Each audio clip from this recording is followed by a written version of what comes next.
Good evening, everybody, and welcome once again to another episode of Ask the Knights Live.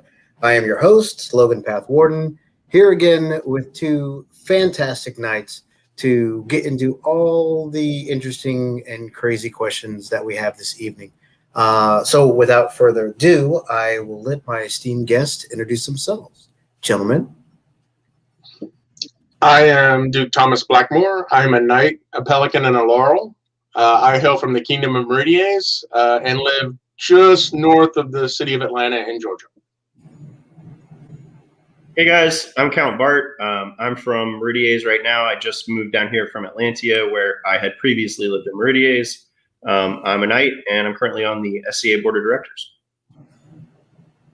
Excellent. Welcome and well met, gentlemen. And tonight we have an extra special little bit of work to do, and that is to remind everyone that the views and opinions expressed in this show are those of the participants, and they do not reflect the official policy or position of the SCA Inc.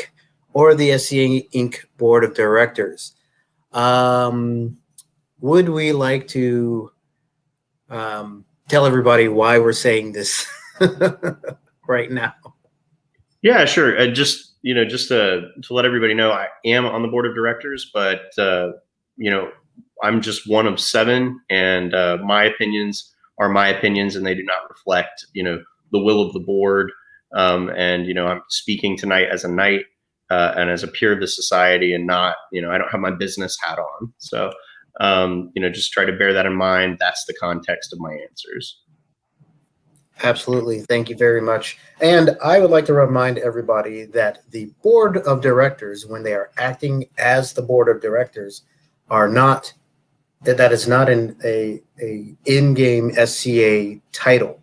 That is outside business mundane. So a lot of people seem to forget that. I understand why. But just everybody keep in mind that, and don't bug your board when they're at an event. Don't bug your board when they're at an event. Any other time, you send them all the emails and mail and, all that kind of crap that you want. Am I right? Yeah, we love to hear. We love to hear from people, and you'd be surprised. You write in, you'll get a response. So if you've got something that is has your interest, or something that you feel like you need to share your opinion on, write the board of directors. Comments at sca.org. And we read every one. Sometimes it takes a long time of reading into the night, but we read all the comments. All of our members' opinions are very important to us. So definitely don't hesitate to reach out. It's not for this show, but one of these shows should do a Q&A or a myth-busting episode about the board of directors, because there are so many misconceptions about the board out there. That sounds like a special episode, and we might have to dig into that. Ooh, maybe with our sister show, Between Two Peers, maybe we can tackle that together. All right, so gents, all of those disclaimers are out of the way now, and I would like to remind my audience here, hey, this show is nothing without you, and especially nothing without your questions. We get to about the halfway point, and we want to get your questions to these two fantastic knights. So make sure that you get your questions into the chat early as possible, so that our lovely crew can pick through them like the little magpies that they are, and find the best, juiciest gobbets of question meat for us to nibble on. All right, guys, let's have some fun and get these questions started. What do you think? Let's do it. All right, let me wet my whistle here a little bit. Okay. Whew. All right. Fantastic. Sounds good. So we have a few questions that we normally ask, and this one's always the fun one. So how exactly did you get your start in the SCA? I started, my best friend in high school was a gentleman by the name of Rick Lindsay. In the SCA, he's Guillaume de Bovan. He actually got in the SCA because he was doing a study abroad in France, and a friend of his online said, "Hey, get in the SCA. They have groups everywhere. You'll have a built-in friend group over there." So he took me to my first practice, which was actually a rapier practice out in Carrollton, Georgia. And then that next Monday, I think I went to a business meeting in the same shire that I live in now. And that next week, that group hosted Crown Lust, which was my first event. And I've been hooked ever since. That was in the fall of 1998. Nice. Count Bart? Yeah. My mom found the SCA through a coworker when I was about 8 years old. And we went, we went like, it was late, like one Saturday night, it was after dark. And it was at this beautiful, kind of primitive-ish camping site. And we made it just in time for feast. And there was this great big stone fireplace and a roaring fire. And everybody was in their garb.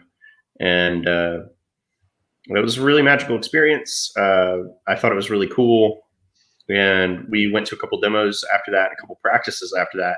And I just remember it had a really cool, like, big impression on me. I loved, Braveheart and, medieval cool stuff like Robin Hood and, all those movies. And I loved, playing, sword fighting with my friends and stuff. But my mom didn't really like it, wasn't really her thing. And we didn't come back. And so that was my exposure to the SCA. But when I was 19, one of my friends who had recently graduated high school told me about this thing he did, the SCA, and I was like, oh my God, I remember that. I did that for a little while. It was so cool. So I got, back involved when I was, 18, 19. Awesome. So our follow-up question to that always is, what keeps you coming back? What's the thing that most tickles your fancy and keeps you, when everything's going crazy, keeps you coming back to these fun times? All right, your turn. It's fun. I just have a simple answer to that. I could go on for hours about it, but I'll spare everybody that. I mean, it's fun. I love fighting. I love hanging out around the campfire. I love partying with my friends. It's just fun. And it's that joyful, childlike exuberance that we all share in dressing up and reenacting, a time out of, a place out of, time, that it's fun. And when it stops being fun, it stops being, when I stop having fun at SCA events, I take a break.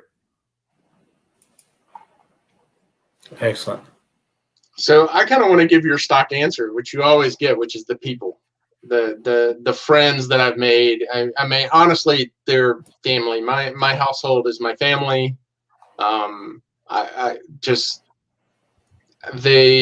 They're what keeps me coming back. I also joke that the SCA is a gateway hobby. It's a hobby of hobbies. So I started being I actually went to my first event thinking I was never going to fight heavy and I was only going to maybe fence. I was thinking about fencing. And then first event was Crown List. And so then I became a heavy fighter. And then I got really into the administrative side and spent time as Kingdom Seneschal. It's just my interest in the SCA is constantly evolving. And there's always that next rabbit hole to go down. Absolutely. I know exactly how you feel about that, especially in this weird plague times that we've been in. You call it the hobby of hobbies. And I think I picked up at least 3 more hobbies, SCA hobbies, during this pandemic because, we haven't been able to go out, haven't been able to get together. And I still managed to pick up 3 more hobbies during this whole time. Is there anything new that you guys have picked up or started in or even tried to perfect while all this craziness has been going on? I don't know if it's new and you're constantly striving to perfect. I mostly have been doing a lot of woodworking. I've done some carving. That's what I have my laurel in, but I've continued to work on that. As far as picking up new things, like everybody else in the pandemic, I did some bread baking, but that was more mundane than period. So But I've continued to work on the woodworking a lot, especially carving. Nice. I've been definitely pouring all my efforts into the society administrative level work that is available to me right now. I've got a golden opportunity to do some work there, and time on the board is very limited, and it has a set term limit, and that's what I've been focusing on. So I have not had any time to dedicate to any extra SCA, other SCA stuff, unless you count maintenance, pelling, working out, that kind of thing.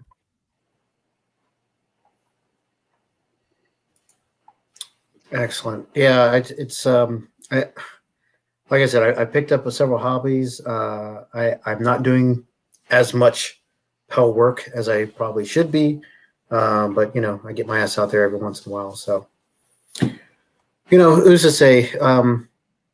And I've had a lot of guests also say, like there's a lot of stuff to do, but then again, we're in a crazy time, and if you're not getting everything done, as long as you're getting your basics done, you're taking care of yourself, that's what you got to do. And I agree with that. All right, so so we have our little comments from the peanut gallery here, our wonderful chat. Tell Sarah I wasn't calling her out, Seamus. So that was just what we did. We all break bread with the start of the pandemic. So as long as she's being called out, not me, I'm good with it. You bake bread in liquid form, and call it deal. I've baked bread like tons and tons right before the pandemic, and that was like my hobby. And then the pandemic happened, and my hobby became collecting rice and beans. Well, so that leads us into a good question. What else other than fighting do you guys do? We talked about carving and a little bit about beer making. What else do you guys do in the SCA? And do you think that is an important part of being a knight? Well, Thomas, please go ahead. Yeah, it turns out I have a real bad case of ADD in the SCA. I like us obviously. I've done administrative stuff. I'm kind of a rules / policy geek wonk. I like Corpora and Kingdom Law. I was Kingdom Seneschal for a while. I'm also into the arts and sciences, obviously, very heavily into woodworking, but I also like weird esoteric things like one of the things I've been working on for a long time is a Roman military diploma because I think it's super cool. There's also a vending machine that was invented by Honorius, and he's a Greek. He was an Egyptian Greek who invented a vending machine in ancient Greece. It's a coin-operated, dispenses holy water. I saw that.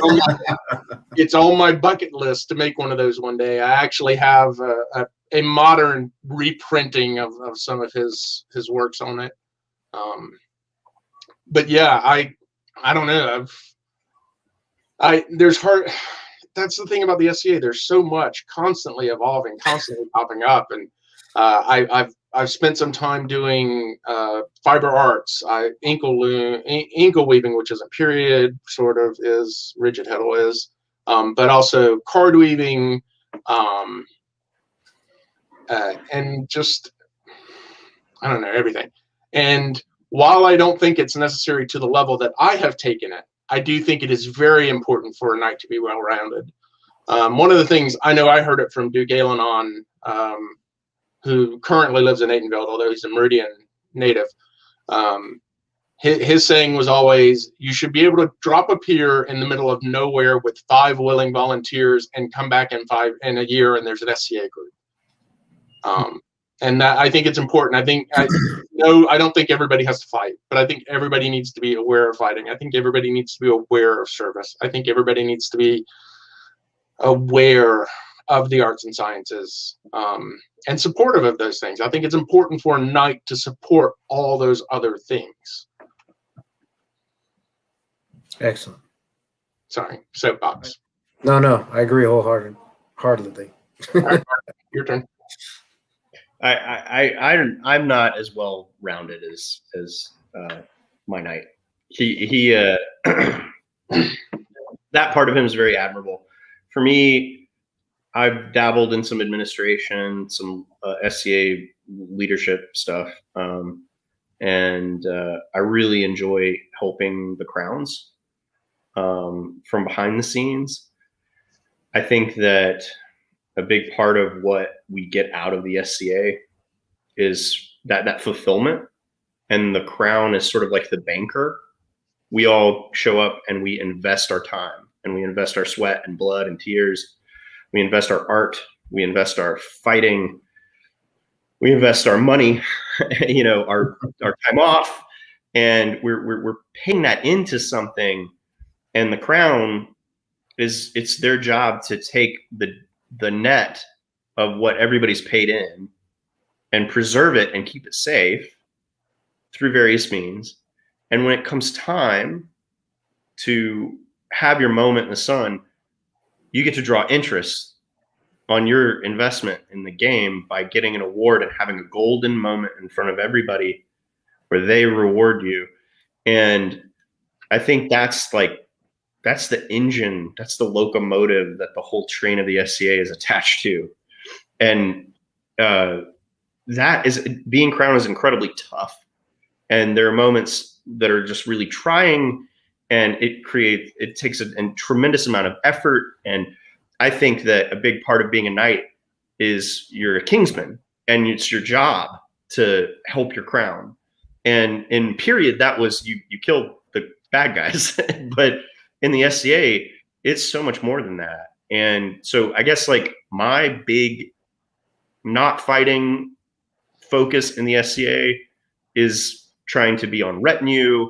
And if I'm not on retinue, I'm trying to make sure that my crown has good counsel, whether it be about corpora and how it relates to their job, or maybe it has to do with how they interacted with a subject or something like that. That is really my secondary passion. I love fighting tons, but I also have a passion for not being crowned. I have a passion for the institution of crown, if that makes sense. Mm-hmm. No, yeah, absolutely. So, and do you find that is important for people who want to become knights, to be well-rounded, to have a little bit more to them than just fighting? I think that we all serve the crown in our own way, right?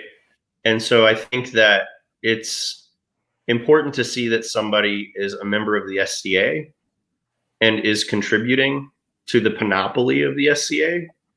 And maybe they don't support the crown as much as I do, because maybe I'm a little bit weird about it, right? But if you're in my mind, if you're going to be knighted, you're essentially being vouched for by the entire order that this person would be a decent king by right of arms. And I want to see a candidate who knows how to break down the throne and put the throne up. I want to see somebody that knows where the kingdom pavilion usually is and how to put it up and how to take it down and when it needs to go where. There are things that happen behind the scenes that you need to know as crown, and it benefits you to know as crown. You need to know about gift baskets and stuff like that. And I think it's not flashy. It's not, macho. It doesn't fit into the older school version of knighthood, but I really like knights that know their way around supporting the crown in the trenches, in doing the not sexy things, in the knowing, you can't wash this, royal plate this way, or you wear the finish off. There's a million things like that in a kingdom. Or like the sort of state, the Sword of State can have bits on it that are finicky. I've held I've held 3 different Swords of States in 2 different kingdoms, and knowing the ins and outs of that, I think it's a benefit to a knight. I want a squire who's on the path to want to see their crown be successful, regardless of who that crown is. You know what I'm saying? Oh, I got you. Absolutely, 100%. All right, so this is one of my favorite questions, and I don't ask it as often as I should, I think, but since this is a show about knights and about, well, not just about fighting, but becoming knights, but let's get specifically into the fighting portion and ask you, what is the most important piece of armor that a new fighter should get for themselves first, besides the cup?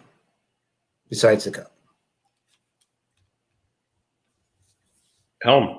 I mean, your most important piece of combat equipment that you'll ever have is your brain.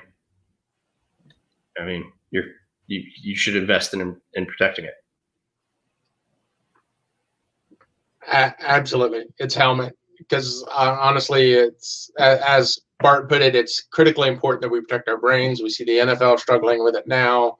I think it's something we're going to have to struggle with for a while, and the SCA is ensuring that our helms are up to snuff, and we're going to have to seriously worry about traumatic brain injury and concussions and whatnot. And so, yeah, and I think that if your helm is ill-fitting, that more than anything could just be super dangerous for you. Especially, as His Majesty and His Grace talked about last week, or whenever it was that they were on the show. In Meridians, we tend to calibrate light, so our armor you can get away with a little bit less armor here, but your helmet is critically important. Yeah, I hear helmet and hands as the 2 most important armor bits for folks to get. Now, another question for you. As knights, how do you like to be approached by people who are looking to be knights, or maybe even just thinking about getting on the path, or just wanting to talk about fighting? How do you like to be approached by those people, or would you rather not? Looking to be knights or looking to be squires? Well, just looking to improve their fighting in general. They want to talk to a subject matter expert, which by virtue of your white belts, you've got that kind of target on your back. Well, I think the best thing to do is to come up to any given knight and say, "Want to fight?" and get pickups with them. Get them to critique and obviously, I mean, sometimes you're not in armor, but get them to critique your shot. Get them to critique your fighting. Don't forget to, at the end of the pickup or the tournament fight, especially the pickups, because I think pickups are one of the most important things we can do to improve our fighting, is ask them, "Hey, what do you see that I'm doing wrong? What do you see that I'm doing right? That one shot you're landing a lot, what are you doing? Can you show it to me slowly so I can figure out how to block it, or so I can learn to throw it myself," and stuff like that. Duke Baru, I went to him a lot because we're both larger left-handed guys. And, "Hey, how are you getting that one shot in on me when we fight? Okay, now I see how I have to block that shot." That I think is the best, is just come up and say, "Hey, I saw you throw this shot against this guy. How are you throwing that?" Don't be afraid. A lot of people start with pure fear. I understand it's hard to get over it. Turns out knights like to talk about fighting. Come talk to us. You're not the first to do that. I was going to say, call me, message me, come up to me at a party, flag me down at the grocery store, get a pickup with me. I don't care. Approach me about fighting. It does not matter. I love to talk about fighting. It's my passion. I wish we could be paid for it without ruining the sport. Like I wish that I could have a PhD in fighting. I wish I could pursue that. I love talking about it, and anybody that wants to approach me, should feel free to approach me in whatever way they feel comfortable. The one thing that I will say though is I really dislike being approached to talk about fighting without. I want to see as much effort put in to fighting from the person asking me about it as they put into asking me about it. If that makes sense. Like if you're going to message me for several hours talking about how to throw this shot and how to do these things, I am here for that. And you can have my passion and undivided attention for that. But I get a little disappointed when somebody on the path spends a whole lot of time talking and not a whole lot of time doing. Is that track? No, that really does track. That's really awesome. Addendum I'd like to make on that one. Go for it. Not during a tournament, especially a high stakes tournament. Don't come up to somebody during Crown List and ask, how do I throw a shot or whatnot? Does that make sense? That would be my one caveat. Come up to them after the tournament. But yeah. Save it for the Roses Field or the pickups afterward. Right. We don't have a Roses Field, but yeah. I don't know.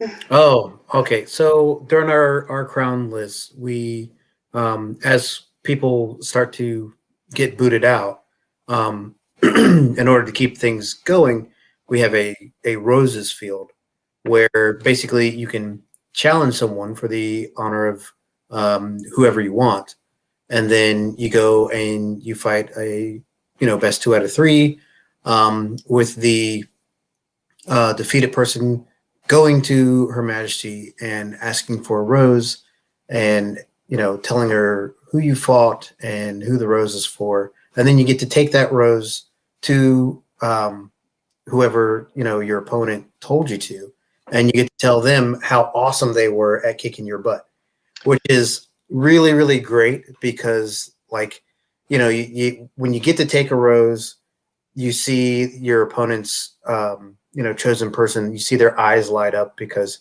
hey, my buddy did this for me, or my partner or whatever did this thing for me, and this guy's being really nice. And it's also really cool when you get to send folks to your chosen, and you get to kind of like sneak around and like peek across the field and watch as they give it to them, and you get that joy. It's a lot of fun, but it also keeps all the fighters engaged, so they're not all standing around the list field so the rest of the populace can't see. You've ever seen that happen? As fighters get out, they just kind of congregate around the list field and make a big giant wall. It's funny in general here, especially in big tournaments, our traditions are you don't fight while the tournament's going on. Any other fighting happens after, and we're surrounded kind of by, and don't get me wrong, that's especially a big deal at Meridian Grand Tournament, which we may get into later, but and to a lesser extent Crown West, but we don't have a lot of fighting going on during especially the big tournaments. And most people I think go to their shade. We actually, now that you mentioned the Rose Tournament, the Shire that I used to live in actually they had a guy who was a transplant from the West Kingdom and actually did a tournament just like that. They do it as a fundraiser. Where you get a certain number of roses free, and then you can buy extra roses. But sorry. Yeah, and I have to clarify. So during the semis and the finals, the Rose Tournament ends, or it doesn't end. It stops to let that finish out. It's just we have really big fields because it's an all comers in our Crown List. So you could come in and do your 2 and out, and then you're sitting around for hours and hours. Unless you've got something else to do. But it just lets everybody fight, Oh yeah, no, I understand. It's Interkingdom anthropology is fun. Yes, it's very fun. So it's really weird, when folks come out here for the first time and they're like, "Wait, you let anyone fight in the Crown List?" Yeah, even people from out of kingdom. Yeah, well, why do you do that? Well, if we can't keep a hold of our crown, then we don't deserve to have it. I mean, that's pretty much it. All right, gentlemen. This has been a lot of fun, but we are at the halfway point, and that brings us to the dreaded and much look forward to viewer questions.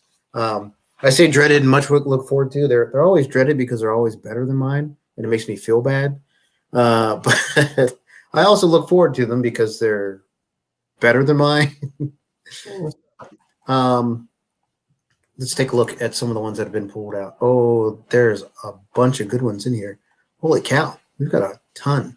Okay, so I'm going to read a couple of these questions, and hopefully our wonderful Calverdier will be able to put them up on the screen for us. We're going to start with this this first one here, and this one comes from Countess.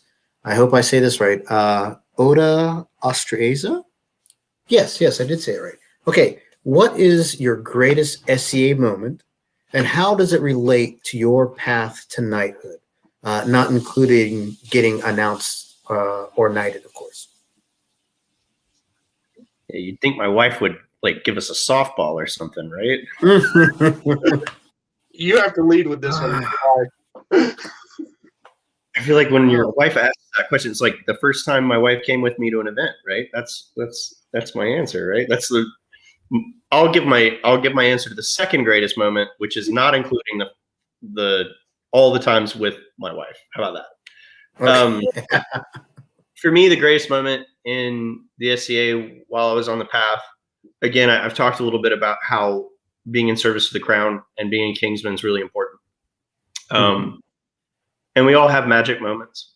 I think the greatest moment for me was when my friend Max was on the throne in Mauritius, and we were hanging out late at night at Gulf Wars, and it can be magical at night there. Something about the atmosphere, and it was really late, and it was cold and misty, and it was a little drizzly, and we were sort of miserable. And he was dressed in his Roman garb, and I was dressed in my Roman garb, and it was just me, and I was his sole retinue, and we were wandering the roads of Gulf Wars, trying to find some trouble to get into, to have a good time. And really, I think the weather was so miserable that everybody pretty much packed it up, and we went to early period life, and it was dead. I mean, there was nobody around, and it was creepy, eerie, almost like a bog. And you know, the trees were stretching over the moon and creaking, and there was this, sort of almost sort of ramshackle longhouse that I'd never seen before. And this was my first, one of my first Gulf Wars, right? And he leads me up to it, and he pulls back the entrance to the longhouse, and I look across, and there's this trench with a guttering fire, and there are benches to the left and to the right with these gnarly looking Celtic warriors stretching all the way down, and the place is packed, and smoke and sparks come whirling out, and he looks at me like, we found the party, and he goes inside. And right then, in that instance, I was taken back. I mean, I was taken back in time. I was with my Roman consul or whatever, and I was the guard. And I was there, on a diplomatic mission across the Rhine, and we were in German territory or Celtic territory. And we're sitting there, and he finds friends, and he's laughing with them and sharing drinks. And I'm totally alienated. I feel like I'm in a strange country, and I don't know anyone hardly at all. And I'm just sitting there being quiet and contemplative. And then all of a sudden, the entire crowd stops speaking. Like they're afraid to talk, and they start being very attentive towards the back of the long hall, which is kind of shrouded in shadow. And this woman strides forward. She almost looks like a witch, and she strides forward, and she begins this keening song, and she looks right at me and Max while she's singing it. And it's this story of Varus and the legions who were destroyed in Teutoburg Forest. And it ends with this incredible, beautiful poetry, chalk white skulls, crimson crests. And just like, of like putting the Roman heads on spikes. And man, I was there. I was instantly catapulted back 1,600, 1,800 years. I mean, just instantaneously. And I don't know, that magic, that moment, that sustained me for a long time. That was super cool. To me, that's my greatest moment in the SCA. That's pretty awesome. It sounds like that's something that you're never ever going to forget. That's sticking with you forever. Yeah, for those of you who don't know, Gulf Wars has a permanent Viking longhouse in one of the encampments. And he's talking about Mistress Linnea out of Atlantia as the poet who wrote that poem. And it is stirring. She is an amazing wordsmith. See, I saw this question come across. I think it's Athania sang the song, and it's her song. Nine. Okay, I'm sorry. I thought that was a Linnea one. We just have too many amazing artists and artisans in the SCA. Like, honestly, I'm sure both of them are so fantastic. That's why they always get cross mixed. I saw this and I did not think back to my time as a squire, but that was like 16 years ago at this point. So I don't remember anything from back then, I don't think.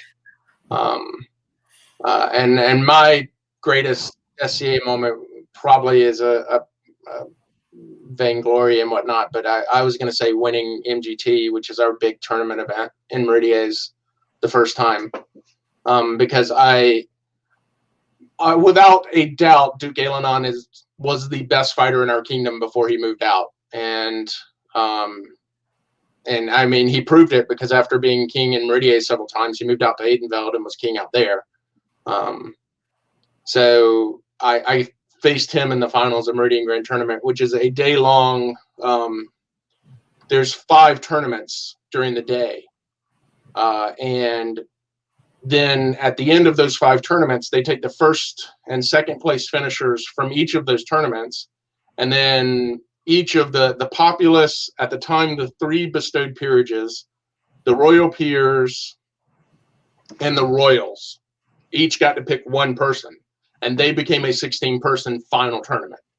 And to win MGT, you had to qualify and then win that final tournament. And it was me and Alenon in the finals, and I managed to win that. And it was still such an amazing time. I remember my Duchess Alessandra, we were married at the time. It was when we were accountant and countess. She came up and she said, "Hey, honey, you just won MGT." And I'm just sitting there shocked. It was an amazing day.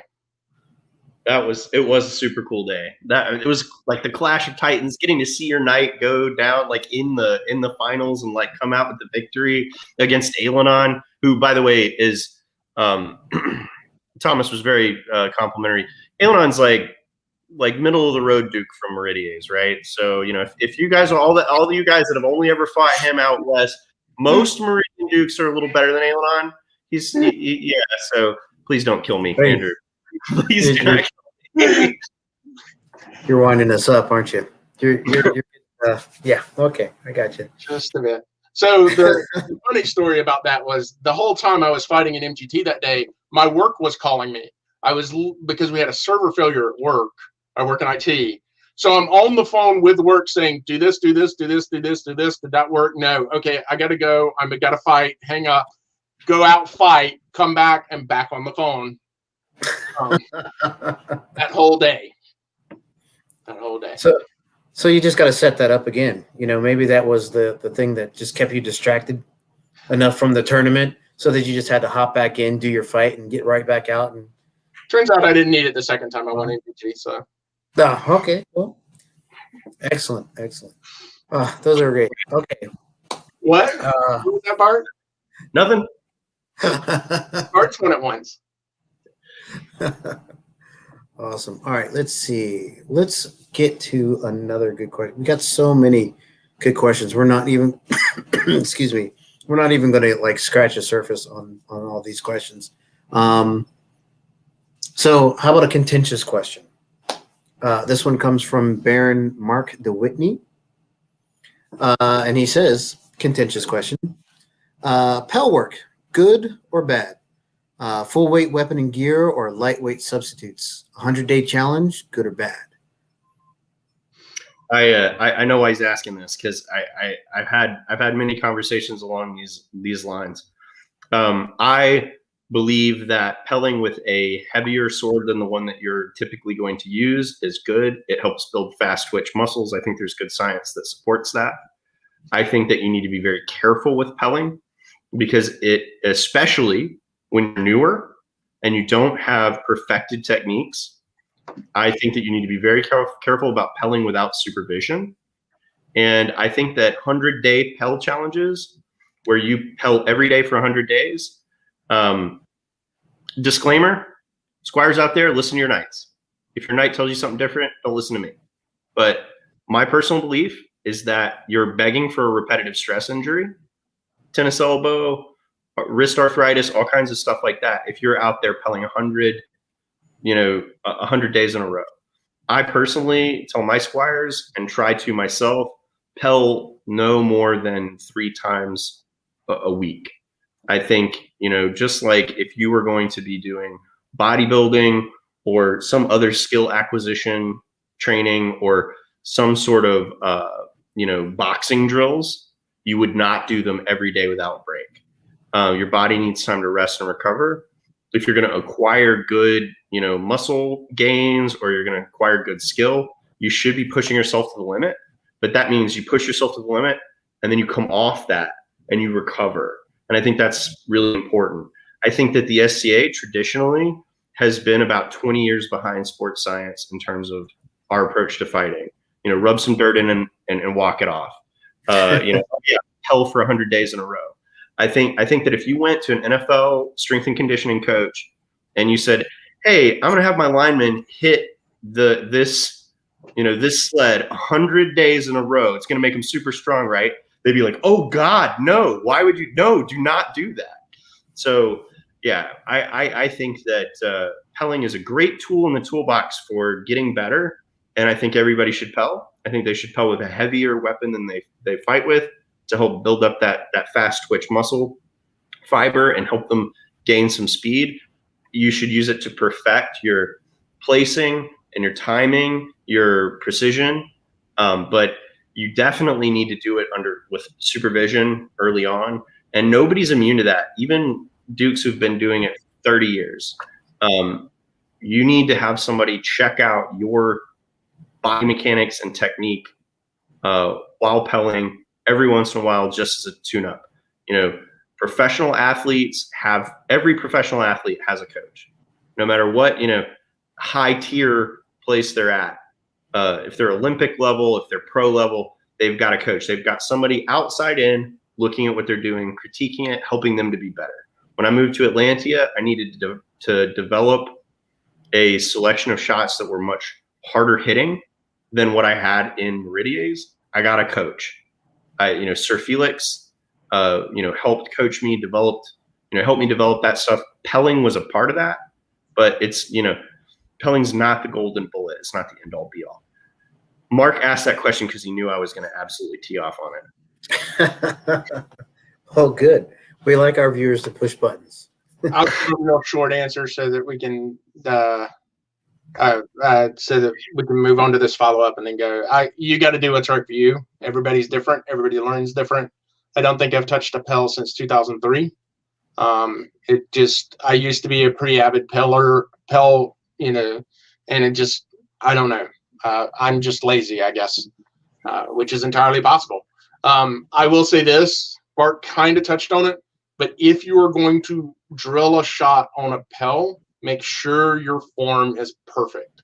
Because if you're not perfect every time you throw that shot on a pell, you're teaching yourself bad habits, which are going to hurt your fighting and possibly hurt you. So make sure you pell slowly to get the technique perfected before you try to knock out 100 shots in a minute or something like that. Awesome.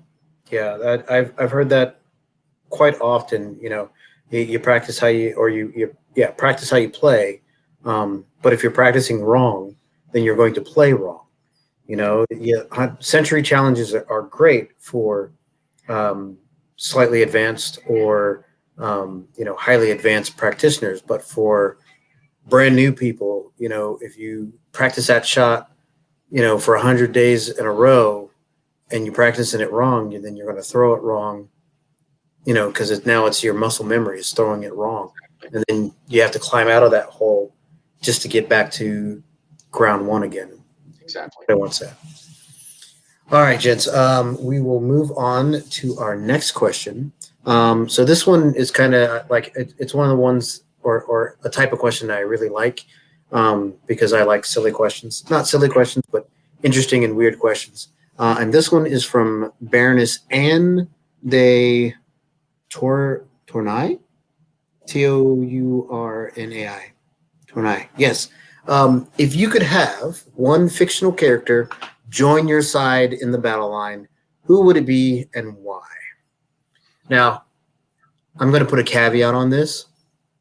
You can't have things like, the Terminator or the Predator. Go with let's go with fictional medieval / fantasy characters. See, I was going to say Doctor Who.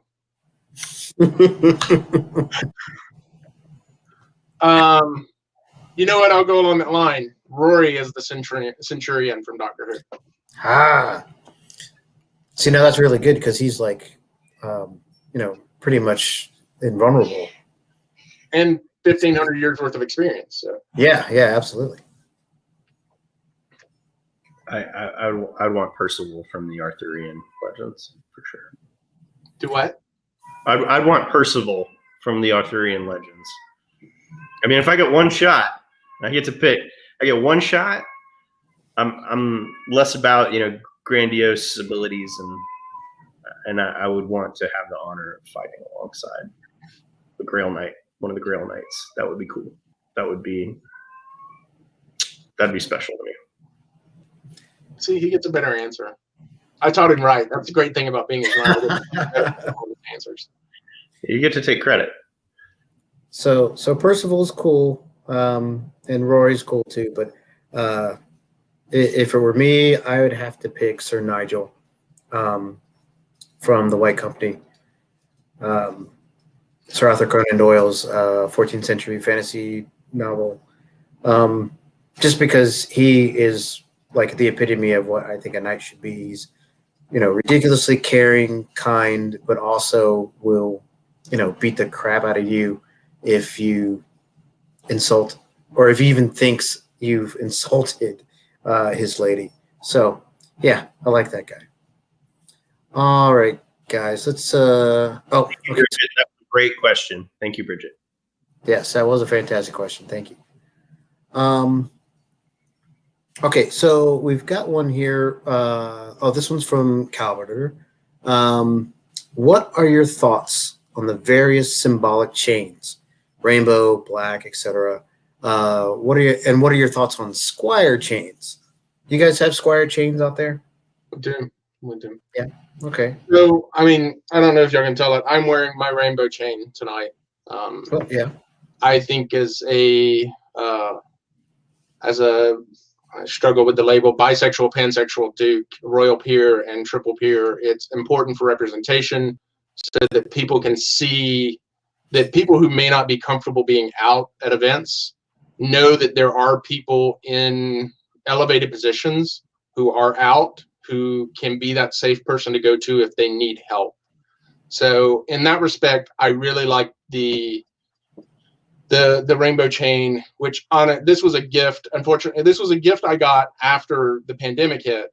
Duke Brennan out of the East Kingdom sent this to me, and I'm very appreciative of it. And I think that that's cool as somebody in that community. I've heard mixed. I've heard arguments on both sides about the black chain.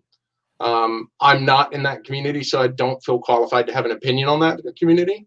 I mean, on that, if that makes sense, I'm not victimized in that, so I'm not going to comment on that. I think being very much, the squire's chains, I think, is an individual choice between the knight and the squire. A lot of knights and meridiers do allow their squires to wear chains. I have to admit, when I was a squire, I really wanted a chain. I thought they were really cool. It's funny because when I first squired, I squired to an Aytenveld Duke Trelawn, who lived in Meridies at the time. And he was very against squire chains. But eventually he got talked into letting me wear a squire's chain. So I wore a squire's chain for a while. And then when he became inactive and moved back to Aytenveld, I re-squired to Sir Artos, who was very against squire chains. And the funny thing about it was, it didn't bother me at all that Artos said, no, I don't want you wearing the chain. I don't know what had changed in my mindset between them. But I think that's just between, I don't have a problem with them. They don't bother me. But then again, I also understand there's a bit of East Coast, West Coast, with the West Coast thought being more any unadorned chain is a knight's chain, whereas the East Coast, in Meridies especially, we were raised a gold brass chain was a knight's chain.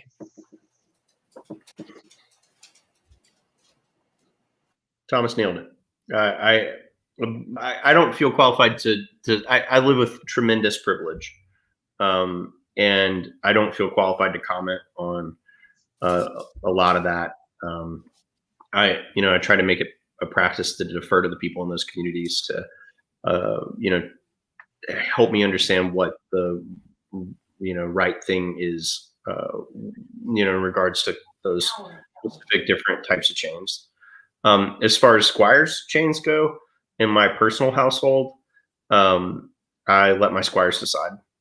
And, I told them that I wanted them to establish their own traditions and, help us develop things that they feel, happy with and comfortable with and that are meaningful to them. And so one of my squires came up with the idea that that my squires won't wear chains until they earn it for an active service. And so I'd heard that, as being a tradition amongst some households in Meridies, and we talked about it and they were like, that's really cool. Then it can be something that we can earn. And then when we earn it, it means something that we're in fealty. And I think the symbolism of the chain it's complex. I mean, it means a lot of different things to a lot of different people in the society. And so, I mean, I think it's worth kind of treading lightly about. Yeah, in Meridies, it's not uncommon to have a household that the squire's chain is a chain of service, that you have to do some kind of active service to earn the right to wear it. Same thing with squire spurs, by the way, because there are some households in this kingdom that give those out. And some of those households say you have to be an authorized equestrian to wear them. Some, it's another piece of squire's regalia you can get, and some don't do it at all. Excellent. So I will say this. So as far as chains go go and watch our very first special episode. We get into the black chain a little bit.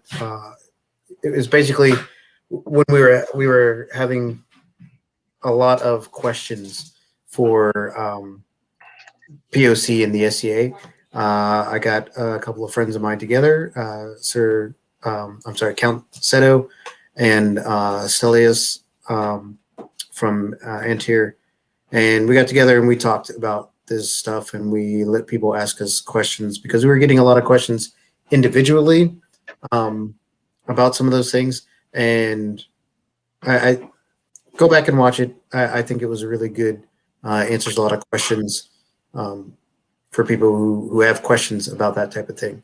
I know we have a lot of knights, or I can't just say here in the West. I have a lot of knights who are friends in the known world who will wear chains, the black chain or the rainbow chain, or any of the support chains to let people from those communities, whether or not they are part of that community at all, but they want to make sure that people who are from those communities know that if there is a problem, they are a safe person to come to, you know, or even if there's not a problem, you know, walking around an event and you see someone with a support chain on, and they just feel a little bit safer. They feel a little bit more welcome, and they know that they're seen, whether or not they're out in the SA or not.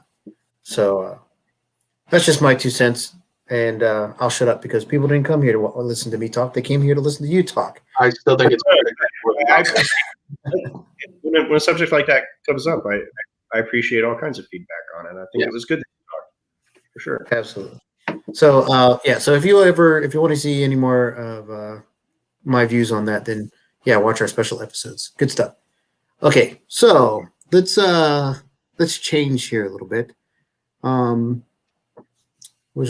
This is a good one from Sir Demetrios of Crete. He's out of Aitenville. So being from another kingdom or from a kingdom with lighter calibration, how do you manage traveling out of kingdom or fighters coming into your area from very different areas? In my experience, people moving into Meridies discover that we're nominally lighter, really only slightly lighter in calibration for the most part. And the Knights really try to kind of talk to people and let them know, hey, that looked maybe a little like you're throwing a little harder. We should work together on this. People are really supportive of it as far as like people who move in. Having been a Knight, a Meridian Knight, kind of raised in Meridies and then moved to,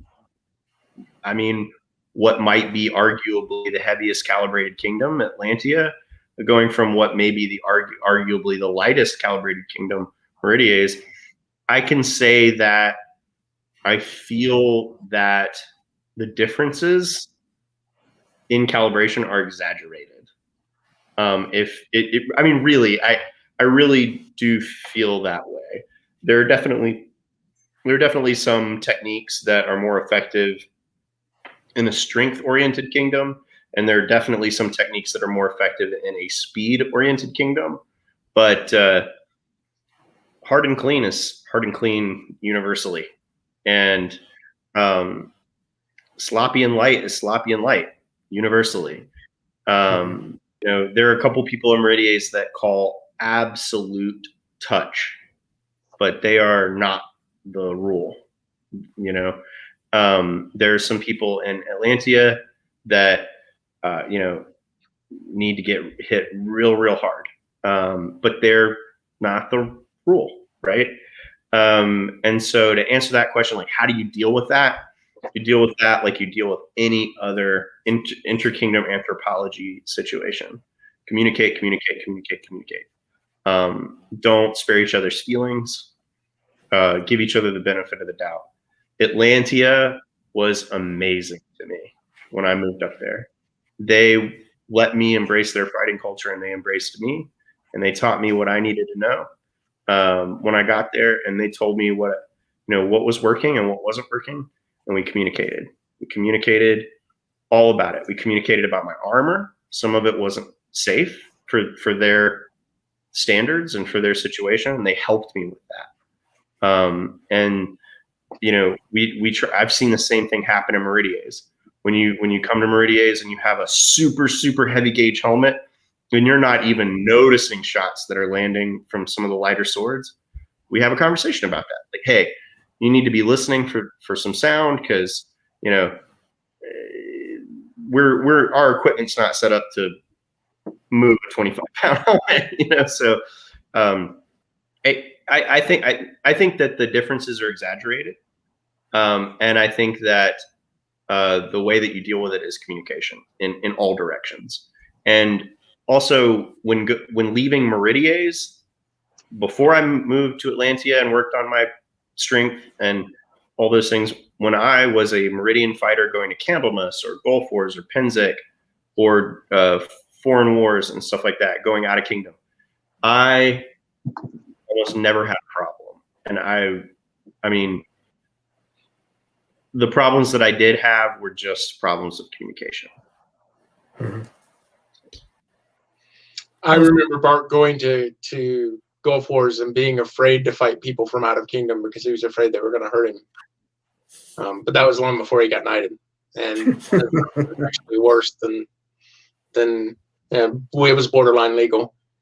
The way I handle it, I think the difference is maybe a little bit more than what Bart seems to be indicating, but I think they are for the most part exaggerated, especially when you're talking about one-on-one style fights.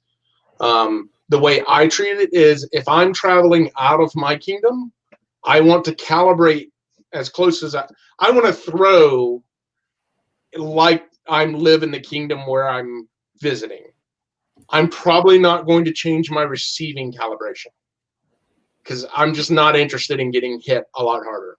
And I'd rather just not go with that, especially if I'm just doing a weekend trip up to Atlantia. I'm not going to start, change my calibration because one, my armor is what my armor is. That didn't magically change just because I'm visiting somewhere else. If I'm doing pickups, if people comes down to Fool's War and Meridies and I'm doing pickups with them, I would actually prefer if they stay calibrated as they are in their home kingdom because I want to be able to fight at that level. Now that's me. Now, the courtesy would be if you come from a higher calibrated kingdom and you visit Meridies and you're going to fight in a tournament or you're going to fight in a war, you should attempt. To me, in my mind, you should attempt to match Meridian standard calibration. And Bart is absolutely right. The only way that's going to happen is if you communicate. One concern. What? Hey, was that good? Do you think that was good? I'm standing across the line from you. You hit me. Hey. And 99% of the time, when you say something, when even that look can communicate across the line, and we have wars in Meridias that Atlanteans come down through, and it's a weird dichotomy that's we've got the lightest calibrated kingdom and the heaviest calibrated kingdom right next to each other. But still, there is some interplay. There's not a lot, but there is some interplay. And a lot of the people that come down from Atlantia to Meridian Wars, when you look at when you kind of look at them funny to say, and you're about to say something, they go, "Oh, was that good here?" And you go, "Yeah, that probably would have been good here." 99% of the time they'll take it because it's all about communication. Bart touched on it, and it is a concern of mine. My problem with one of the things he said was when he moved to Atlantia, his armor, which is legal by society standards, was considered unsafe. And that's a concern. If society regulation armor is unsafe, there's a problem. I can. You're calling me out here. I can see what you're saying. That is one of my intrinsic issues with the whole calibration debate in the society, and it's not an easy one to fix. And I know that people say, "Well, we should up our armor standards," and it's every time you up your armor standards, you make it harder for people to get started in the SCA. I told you I was going to disappoint my knight on this show, so let's go ahead. I think that the SCA is a big tent hobby, and it has lots of room for lots of people, and it has lots of room for lots of different kingdoms, and it has lots of room for lots of different anthropologies. I think that's one of the coolest things about the SCA.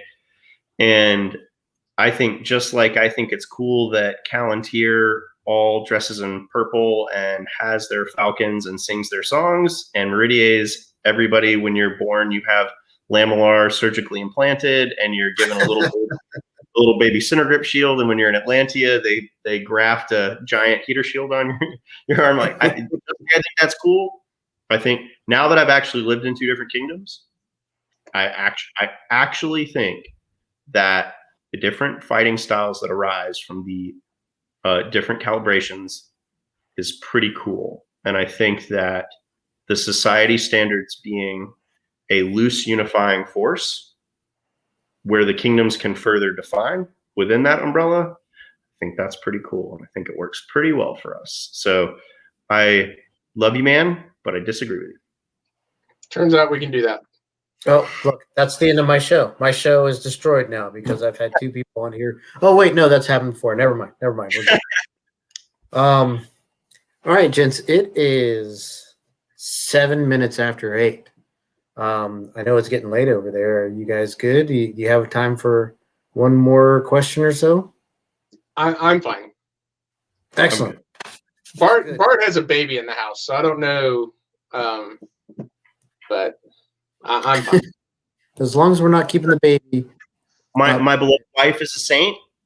I think we're still good. She's on baby duty, so we can keep going. Okay. All right. Well, I will tell you this. I will ask you one more question, or actually 2 more questions. But before we do that, I just want to remind everybody out there that without you watching this show, we would be nothing. And if there is anything that I could ask you to do to help us out and make us a little bit more popular and keep us going, is to reach your hand back, way, way, way back, and then just give a big ass flat snap to that like button, and then hit subscribe and hit the notification button as well, because you don't want to miss any of these shows, and it really helps us out as far as getting the show out to more people. The more likes we get, the more it gets pushed. So if you would do that for us, we'd be really, really happy. Enough with the selfless plugging, and let's get to this last question, or these last couple of questions. Okay. Oh, that's right. Don't forget to support us on Patreon if you can. Cowboard's Corner and Cowboard's Productions is basically a large conglomeration of a bunch of our little SCA web shows. And if you go to, throw that back up there, Cal. If you go to the Patreon page, and if you can give a little bit of monthly support, or even a single donation, if you can't do that, anything as small as $1, anything as large as $1 million, we will take it, because it just goes to helping us get new and better equipment so we can continue to do these shows. We were having a little conversation before the show started. This is my 36th show. I've already got it planned out to almost 50 as far as guests and everything. So I couldn't have done that without your love and support. And if you can love and support us a little bit more, it would be really, really thankful. I can get rid of this crazy headphones and get some, an actual real microphone. All right. So enough about us and all that good stuff. Where'd it go? Okay. So Duke Drake from Anastoria. Oh, do you know this person? Okay. He's also on the board of directors right now. Well, they would like to know the funniest story from your days as a squire. Do they have a particular one in mind here, or? I feel like Bart should just answer this question twice, because his time as a squire was much funnier than mine. So I can't tell that story. Yeah, I can't tell the top 3 stories. I think if you're SCAing right, I don't think anybody should be able to tell that story on a public live show. You can tell the time about Cisco setting you on fire, though, right? You see the disclaimer. Disclaimer there.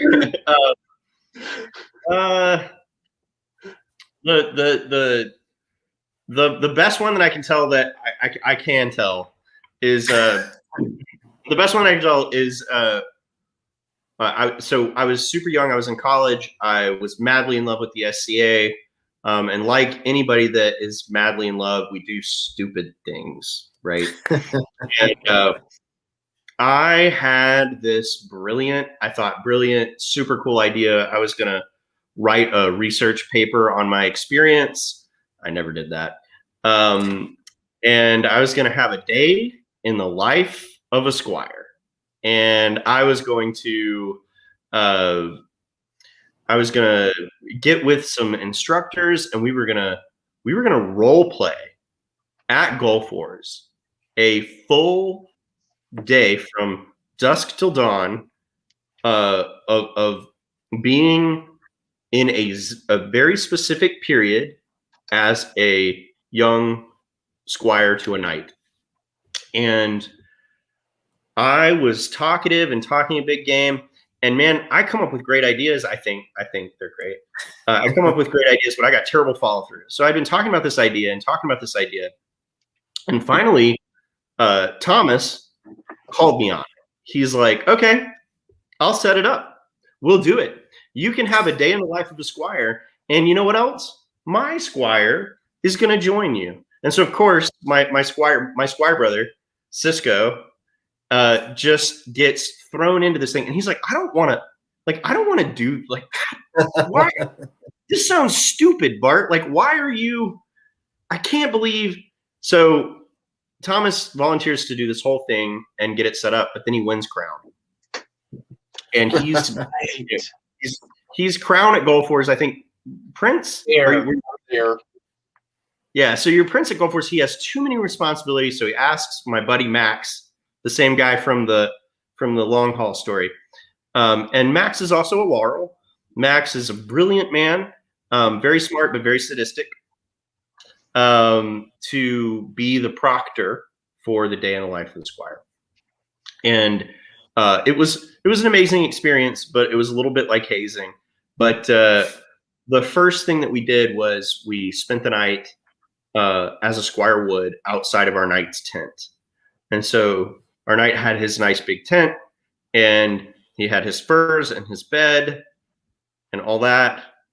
And we were given a fire to sleep on the ground next to.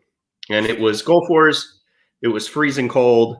It was like 30 something degrees. And the thing about the cold in the South is that there's humidity with the cold, and it seeps into your skin, and it's really hard to get over it. But I'm also a backpacker, survivalist type guy.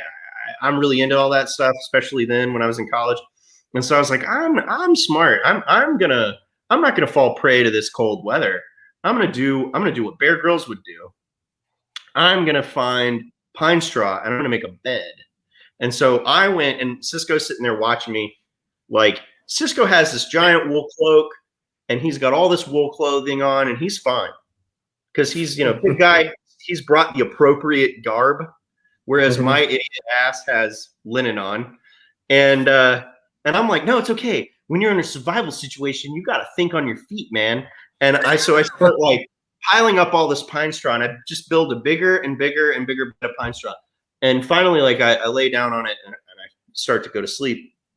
And while I'm asleep, I get cold, and I subconsciously start moving towards the fire. And it was in this great big brazier. And I kept waking up with this cherry red metal brazier like inches from my face. And I was like, wow, that's a bad plan. And so I would back up. But unbeknownst to me, my brilliant pine straw bed was slowly being worked up under the brazier until it caught on fire. And for a moment, I was finally comfortable. I mean, I was nice and toasty. But yeah, I set myself fully on fire, and my squire brother had to put me out. At like 3:30 in the morning. I mean, we were lucky the watch wasn't called. I had burn marks in my clothes, and all that stuff. My squire brother Cisco was incredibly heroic, and helped me, and he was very sweet. But of course, in the retelling of the story that went around Gulf Wars, he just laughed at me and mocked me and rolled over and went back to sleep. Because that's how your squire brothers get done. But that was, I guess, pretty funny. But the actual day itself was really amazing. We were fed like cheese that had been left out overnight, or over several weeks, and like spongy apples. Like, it was bad. we had to go to equestrian. We learned how to take care of all the horses. We learned how to tack them up. Horses at the time. What's that? Cisco was phobic of horses at the time. We both were. And yeah, I mean, we were like, we had to learn how to take care of the horses. We learned period wrestling techniques from Count Angus from Glenaben, Count Brian McBrand of Darkwood Armory came and taught us I-33. And we had this whole full experience. The best part was waking up before dawn, though, and going to the Green Dragon. Master Andrixos from Callantir led us in a full Latin mass. And the Green Dragon floor, very uncomfortable to kneel on for a whole hour, by the way. But it was cool. I mean, it was like really formative experience. And I'm really glad I did it. But it was a great example of me getting like my great ideas getting me into, all kinds of trouble. He says trouble. He talked about that thing for years and how magical that experience was. I mean, as hard as it sounds like something that would have been really cool to experience. All right, Your Grace, I have a specific question for you. So I'm going to pardon you from the Squire story and ask pretty funny that happened as a Squire. So. Okay, so I'm going to ask this one directly from you, and this one comes from Kirk from Callantir. Oh yeah. He says, as a knight, if you have to dope slap a squire, is he still on the board of directors? Well, so first, I would like you to explain the phrase "dope slap." Well, it's also called a gib slap. It's sort of where you reach behind and sort of smack when they say something really phenomenally stupid. It is a movement that I'm amazingly familiar with.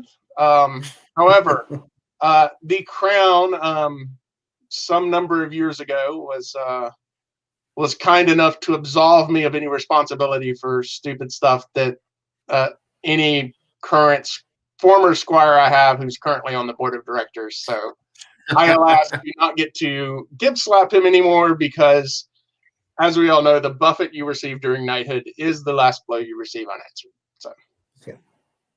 Excellent. His answers are his own now. all your hits are your own fault. Oh, gentlemen, it has been a especially good, excellent pleasure to have you on the show this evening. Thank you again for agreeing to come on out. I hope you've had a good time. And if you're not done having a good time, I will take this time right now to remind everybody that not after every show, but we'll do it after this show. We will be moving the party over to Discord, where you can come in and chit chat with folks, and we can talk some more about knights, knighthood, armor, fighting, whatever you'd like. I will throw that. Wait a minute. Right into the comments. Right. Oh, it's coming. It's coming. There we go. That's the Discord server. It's the Between Two Peers server, but it's the after show chat for Ask the Knights. So we invite everybody to come in and have some fun, chit chat, and have a couple drinks.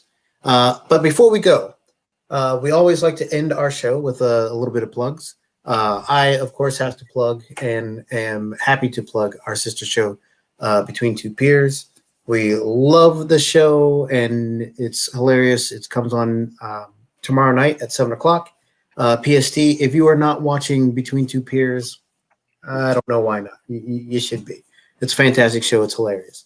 Gentlemen, do you have any shows that you would like to plug, or books or anything like that you think folks who are traveling down the path should be aware of? Books, movies, stories. Red Rising. Go read Red Rising. Yeah. That's a dig at me. No, Red Rising is a good book. The first one is. But Bart and Cisco and a few of my other squires absolutely loved that series of books, and they were not my favorite. So that puts me as a pariah, I think, in a lot of people's minds. I will say that the Hound and Stag, they have a couple of shows. They have a Saturday night where they're reviewing Meridian Crown List. They have a Monday night show where they're talking about, they actually had a series where they went with a bunch of royal peers talking about the journey of being crowned. They're actually finishing up a peerage series on Monday with the Order of Defense. Although I think they're going to do a couple of bonus shows because those all ended up being long. But they have a couple of shows on how stuff works. I want to make a general plea. If you can, support merchants. There's a couple of Facebook groups out there for SCA merchant relief and other kind of merchant relief. Your merchant friends are hurting right now because they can't do the shows where they normally make money. So if you need something, try to support your merchants as much as possible. Seems like there was another one, but I've lost it now. But those are the two important ones. Excellent. I want to thank you for having us. This has been a blast, and it's been a pleasure getting to know you, Paul Brander, for introducing us and bringing this idea to us. Oh, absolutely. And just so you know, and I usually tell my guests this after the show, but I thought it would be fun for our viewers to know this too. Once you come on the show, that automatically means that you volunteered for future shows. It's in that fine print in the contract that you signed. So I mean, it's not terrible or anything. We're not taking your soul, but we will call on you for shows later on that we think that you would like to take part of. So as long as you're willing, we never try to do anything. Okay, we try not to do anything against anyone's. We never. Okay, so yeah, if you guys want to be on the show again, we'll have you on the show again. I'd love to. I had a blast. Awesome. Thank you so much. All right, so I guess that is it for this evening. We'll be over on Discord if you guys would like to join us shortly. And that's about it. Thank you guys for watching. Without you watching, like I said, we would never, ever have a show.